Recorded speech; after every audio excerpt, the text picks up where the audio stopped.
Helmet, seat belt తదితర అంశాలపై కాలేజీలలో అవగాహన సదస్సులు ఏర్పాటు చేస్తామని motor vehicle inspector V Balakrishna అంటున్నారు.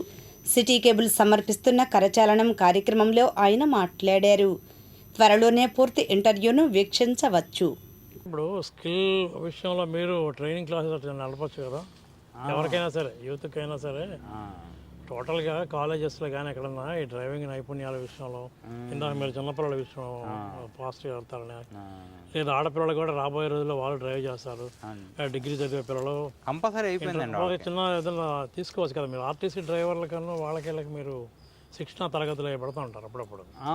రోడ్డు ట్రాన్స్పోర్ట్ వారోత్సవాలు, మాసోత్సవాలు జరుగుతూ ఉంటాయి. అవునండి. కాలేజెస్లో ఏదైనా క్లాస్ తీసుకోవచ్చు కదా. కాలేజీలో అన్ని కాలేజీల్లో ఇంచుమించు పెడతానే ఉన్నామండి. మేము రెగ్యులర్గా కండక్ట్ చేస్తాం. ఇప్పుడు మీరు చెప్పిన టెక్నిక్సే రెగ్యులర్గా మేము ఆడపిల్లల్లో నిష్ణాతులు అయ్యే వాళ్ళు కూడా ఉన్నారు. డెఫినెట్గా అండి, వాళ్ళు తొందరగా పట్టుకుంటారు కూడా. మనం చెప్పింది తొందరగా పట్టుకుంటారు. కాకపోతే నేను అనేది అంటే వాళ్ళ వల్ల ఎవరికి ఇబ్బంది అవుతుంది. వాళ్ళు జంకుతుంది ఆ వ్యక్తిత్వాన్ని బట్టి ఉంటుంది అంతే. ఎందుకంటే రీసెంట్గా ప్లేన్ క్రాష్లో ఆయన చనిపోయారు. Deputy CM Maharashtra deputy CM. ఆయన గతంలో ట్వీట్ చేశారంట, అది మొన్న పేపర్లో చూశాను నేను. లేడీ పైలట్ ఆధ్వర్యంలో నేను చాలా సేఫ్గా ఉంటానని చెప్పారు ఆయన.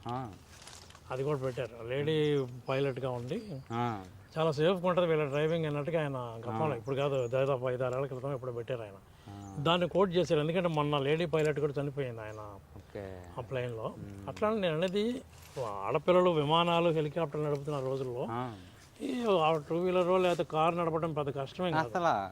తడబడే వాళ్ళు తక్కువ మందే ఉంటారు. ఒకవేళ తడబడే వ్యక్తిత్వం కలిగిన వాళ్ళకి మనం కాలేజెస్లో క్లాసులు తీసుకోవచ్చు కదా అంట నేను. అంటే అదే అంటున్నా నేను. ఆల్రెడీ రెగ్యులర్గా మనకి అన్ని కాలేజీల్లో ఇంచుమించు కవర్ చేస్తానే ఉంటున్నాం. ప్రతి నెల 1-2 కాలేజీల్లో క్లాసులు వీటి మీద అవేర్నెస్ ప్రోగ్రామ్స్ కండక్ట్ చేస్తున్నాం. దానివల్ల ఏం కాదు. కానీ ఏంటంటే కొందరు ఆ మనస్తత్వానికి అలవాటు ఇప్పుడు మారుతుందిలేండి. ఇప్పుడు ఆడ మగ అనేది డ్రైవింగ్ విషయంలో అయితే ఇలా వాళ్ళకి కంపల్సరీ అయిపోయింది. పిల్లల్ని స్కూల్కి దించడం, తీసుకురావడం వాళ్ళకి కంపల్సరీ అయింది ఇప్పుడు.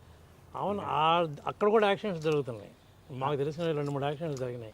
స్కూల్ గ్రౌండ్లో నుంచి ఆడమ్మాయి బయటకు రావడం, వచ్చే విషయంలో ఒక ఐడియా కొత్తగా ఆ రూల్స్ కొంచెం బ్రేక్ చేస్తూ ఉంటారు. వెళ్తాం స్లోగానే వెళ్తారు, కొంచెం ఎక్కువ మంట తిరుగుతారు. కానీ రూల్స్ బ్రేక్ చేస్తారు. రూల్స్ తెలుసుకోవటం అని ఇప్పుడు ప్రతిదీ డ్రైవింగ్ చేయటం వేరండి, రూల్ ప్రకారం డ్రైవింగ్ చేయటం వేరు.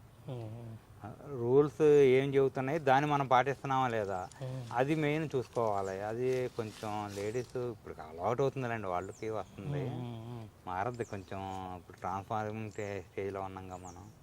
డెఫినెట్గా మార్పు వస్తుంది దాంట్లో, నా ఉద్దేశం. ఇప్పుడు మంగళగిరి లాంటి, ఇప్పుడు మీరు నాకు అన్నారు కదా, హైవే పెరిగిపోయింది, రాజధాని ప్రజలు మన మీద పెరిగింది, సీడ్ యాక్సెస్ రోడ్లు, వెస్ట్ బైపాస్లు ఇవన్నీ వచ్చేసినాయి కదా.